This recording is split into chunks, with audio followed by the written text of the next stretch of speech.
সংবাদ সবাইকে স্বাগত জানাচ্ছি। আমি ফিরোজ তোহা। শুরুতেই সংবাদ শিরোনাম জানিয়ে দেব এই মুহূর্তে হাতে পাওয়া সর্বশেষ গুরুত্বপূর্ণ আপডেট আন্তর্জাতিক সংবাদ। শুরুতেই থাকছে নিজের শুরু করা যুদ্ধেই এখন রাজনৈতিকভাবে আটকে গেছেন ট্রাম্প। ইরান যুক্তরাষ্ট্রের বিরুদ্ধে তীব্র প্রতিরোধ গড়ে তুলেছে এবং এর ফলে প্রেসিডেন্ট ডোনাল্ড ট্রাম্পের দ্রুত বিজয়ের স্বপ্ন ভেঙে খান খান হয়ে গেছে বলে মন্তব্য করেছেন সেন্টার ফর ইন্টারন্যাশনাল পলিসির জ্যেষ্ঠ ফেলো নেগার মার্তাজাভি। এবারে জানাবো মার্কিন নৌ অবরোধ সহ্য করবে না ইরান। ইরানের বন্দরগুলোতে যুক্তরাষ্ট্রের অব্যাহত নৌ অবরোধ নিয়ে ওয়াশিংটনকে কড়া হুঁশিয়ারি দিয়েছেন দেশটির সর্বোচ্চ নেতা মোস্তফা কামেনির সামরিক উপদেষ্টা মোহসেন রেজাই। জানাবো ইসরায়েলের বিরুদ্ধে সিদ্ধান্ত নিতে মুসলিম পররাষ্ট্রমন্ত্রীদের বৈঠক। জেরুজালেমের পরিচয় এবং শহরটির ইসলামিক ও খ্রিস্টান পবিত্র স্থানগুলোকে লক্ষ্য করে ইসরায়েলের পদক্ষেপের প্রেক্ষাপটে যৌথ অবস্থা নির্ধারণে জর্ডানে বৈঠকে বসেছেন আরব ও মুসলিম দেশগুলোর পররাষ্ট্রমন্ত্রীরা। এদিকে পদত্যাগের গুঞ্জন উড়িয়ে দিলেন ইরানের প্রেসিডেন্ট মাসুদ পেজেশকিয়ান। ইরানের প্রেসিডেন্ট মাসুদ পেজেশকিয়ান তার পদত্যাগের গুঞ্জনকে সম্পূর্ণ ভিত্তিহীন বলে উড়িয়ে দিয়েছেন। তিনি স্পষ্ট করে জানিয়েছেন তিনি দায়িত্বে রয়েছেন এবং স্বাভাবিকভাবেই রাষ্ট্রীয় কার্যক্রম পরিচালনা করছেন। এবারে থাকছে দুর্বল চুক্তি বাড়াচ্ছে ইরান যুদ্ধে নতুন সংঘর্ষের ঝুঁকি। ইরান যুদ্ধ পরিস্থিতিতে নতুন করে সহিংসতা ছড়িয়ে পড়ার পেছনে একটি অত্যন্ত দুর্বল সমঝোতার স্মারক দায়ী বলে মন্তব্য করেছেন অস্ট্রিয়ার সাবেক প্রতিরক্ষা অ্যাটাশে ও নিরাপত্তা নীতি বিশ্লেষক উইলফ্যাং পোস্টাই। এবং সর্বশেষ জানাবো ইউক্রেনের রুশ হামলায় 17 জন নিহত। ইউক্রেনের রুশ হামলায় অন্তত 17 জন নিহতের ঘটনা ঘটেছে। রাশিয়া ব্যালিস্টিক ক্ষেপণাস্ত্র ও ড্রোন দিয়ে এসব হামলা চালিয়েছে। বুধবার বিবিসির এক প্রতিবেদনে এ তথ্য জানা গেছে। এ হামলায় ইউক্রেন কর্তৃক কিয়েভ এবং রাজধানীর অঞ্চলে সংঘটিত অন্যতম প্রাণঘাতী হামলাগুলোর একটি। এই হামলাটি বুধবার মধ্যরাতের পর শুরু হয়। এতে বিভিন্ন ভবন, রেলওয়ে স্টেশন এবং গুদাম ঘরকে লক্ষ্যবস্তু করা হয়েছে। এতে অন্তত আরও ৪৫ জন গুরুতর আহত হয়েছেন। এতক্ষণ শুনছিলেন শিরোনাম, এবার থাকছে পুরো সংবাদ। দর্শক, অনুরোধ থাকবে ভিডিওতে একটি লাইক দিন, কমেন্টস করে জানিয়ে দিন এই ভিডিও সম্পর্কে আপনার মূল্যবান মতামত। নিজের শুরু করা যুদ্ধেই এখন রাজনৈতিকভাবে আটকে গেছেন ট্রাম্প। ইরান যুক্তরাষ্ট্রের বিরুদ্ধে তীব্র প্রতিরোধ গড়ে তুলেছে এবং এর ফলে প্রেসিডেন্ট ডোনাল্ড ট্রাম্পের দ্রুত বিজয়ের ধারণা ভেঙে গেছে বলে মন্তব্য করেছেন সেন্টার ফর ইন্টারন্যাশনাল পলিসির জ্যেষ্ঠ ফেলো নেগার মুর্তাজাভি।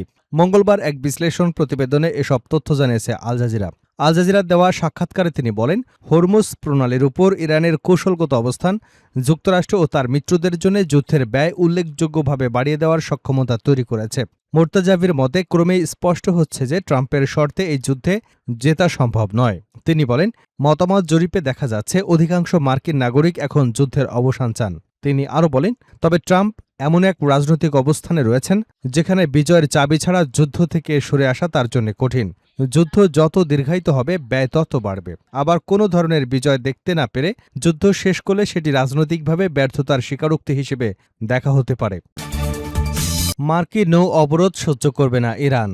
ইরানের বন্দরগুলোতে যুক্তরাষ্ট্রের অব্যাহত নৌ অবরোধ নিয়ে ওয়াশিংটনকে কড়া হুঁশিয়ারি দিয়েছেন দেশটির সর্বোচ্চ নেতা মোস্তফা কামেনির সামরিক উপদেষ্টা মোহসেন রেজাই। সোমবার সামাজিক যোগাযোগ মাধ্যম এক্সে দেওয়া এক পোস্টে তিনি বলেন, অবরোধ অব্যাহত থাকলে মার্কিন জাহাজ ও সামরিক বাহিনী গুরুতর ঝুঁকি এবং প্রাণহানির মুখোমুখি হবে।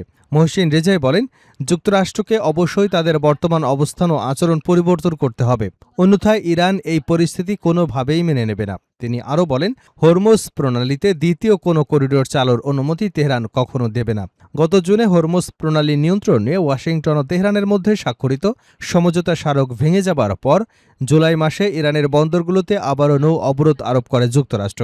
এদিকে মার্কিন সামরিক বাহিনী জানিয়েছে, অবরোধ কার্যকর হবার পর থেকে তারা অন্তত ৪৪টি জাহাজের গতিপথ পরিবর্তন করেছে, ২টি জাহাজ বিকল করেছে এবং আরও ২টি জাহাজে তল্লাশি চালিয়েছে। ইসরায়েলের বিরুদ্ধে সিদ্ধান্ত নিতে মুসলিম পররাষ্ট্রমন্ত্রীদের বৈঠক।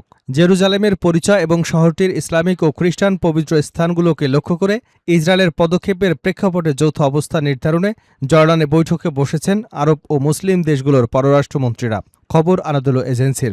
বুধবার জর্ডানের রাষ্ট্রীয় বার্তা সংস্থা পেট্রার তথ্য অনুযায়ী বৈঠকে জেরুজালেমে ইসরায়েলের নীতির মোকাবেলায় গঠিত আরব মন্ত্রিসভার কমিটির সদস্যরা, আরব লীগের মহাসচিব আহমেদ আবুল গাইদ এবং তুরস্ক, পাকিস্তান, ইন্দোনেশিয়া ও মালয়েশিয়ার পররাষ্ট্রমন্ত্রীরা অংশ নেন। বৈঠকে জেরুজালেমের সাম্প্রতিক পরিস্থিতি এবং শহরটির ইসলামিক ও খ্রিস্টান পবিত্র স্থানগুলোর অবস্থা নিয়ে আলোচনা হয়। পাশাপাশি ইসরায়েলের নীতি ও পদক্ষেপের বিরুদ্ধে একটি অভিন্ন অবস্থান গ্রহণের বিষয়ে মতবিনিময় করেন নেতারা।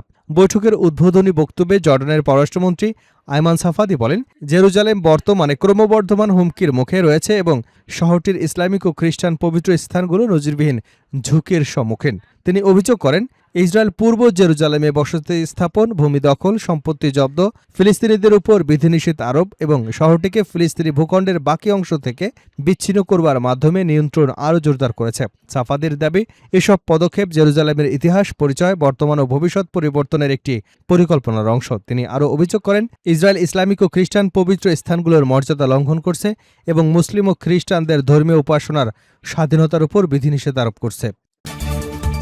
পদত্যাগের গুঞ্জন উড়িয়ে দিলেন ইরানের প্রেসিডেন্ট পেজেশকিয়ান। ইরানের প্রেসিডেন্ট মাসুদ পেজেশকিয়ান তার পদত্যাগের গুঞ্জনকে সম্পূর্ণ ভিত্তিহীন বলে উড়িয়ে দিয়েছেন। তিনি স্পষ্ট করে জানিয়েছেন, তিনি দায়িত্বে রয়েছেন এবং স্বাভাবিকভাবেই রাষ্ট্রীয় কার্যক্রম পরিচালনা করছেন। একই সঙ্গে তিনি তার প্রশাসনের সঙ্গে ইসলামী বিপ্লবের নেতৃত্বের কোনো মতবিরোধ রয়েছে এমন দাবিও প্রত্যাখ্যান করেছেন। ইরানের বার্তা সংস্থা তাসনিমের প্রতিবেদনে বলা হয়, প্রশাসনে 2 বছর পূর্তি উপলক্ষে দেওয়া এক টেলিভিশন সাক্ষাৎকারে পেজেশকিয়ান বলেন, তার সরকার দেশের সশস্ত্র বাহিনীর সঙ্গে পূর্ণ সমন্বয়ের ভিত্তিতে কাজ করছে। সাক্ষাৎকারটি প্রচারের আগেই এর কিছু অংশ রাষ্ট্রীয় সম্প্রচার মাধ্যম Islamic Republic of Iran podcasting প্রকাশ করে। সেখানে প্রেসিডেন্ট বলেন, আমরা সামরিক বাহিনীর সঙ্গে সম্পূর্ণ সমন্বয় বজায় রেখে কাজ করছি। পদত্যাগের গুঞ্জন প্রসঙ্গে তিনি বলেন, এসব পুরোপুরি গুজব। আমি যদি কখনো পদত্যাগের সিদ্ধান্ত নিই, সেটা আমি নিজেই জনগণকে জানাবো। তবে আমি পদত্যাগ করছি না এবং নিজের দায়িত্বে অটল থাকব।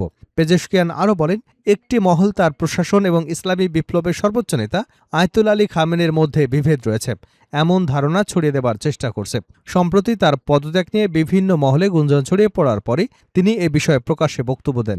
এর আগে প্রেসিডেন্টের দপ্তরের তথ্য ও জনসংযোগ বিষয়ক উপপরিচালক মোহাম্মদ মাহাদি তাবাতাবিও এসব খবরকে ভিত্তিহীন ও সম্পূর্ণ মিথ্যা বলে প্রত্যাখ্যান করেন। তিনি অভিযোগ করেন, রাজনৈতিক কট্টরপন্থী কিছু গোষ্ঠী জাতীয় ঐক্যকে দুর্বল করার উদ্দেশ্যে এবং ইরানের শত্রুদের স্বার্থে এ ধরনের গুজব ছড়াচ্ছে।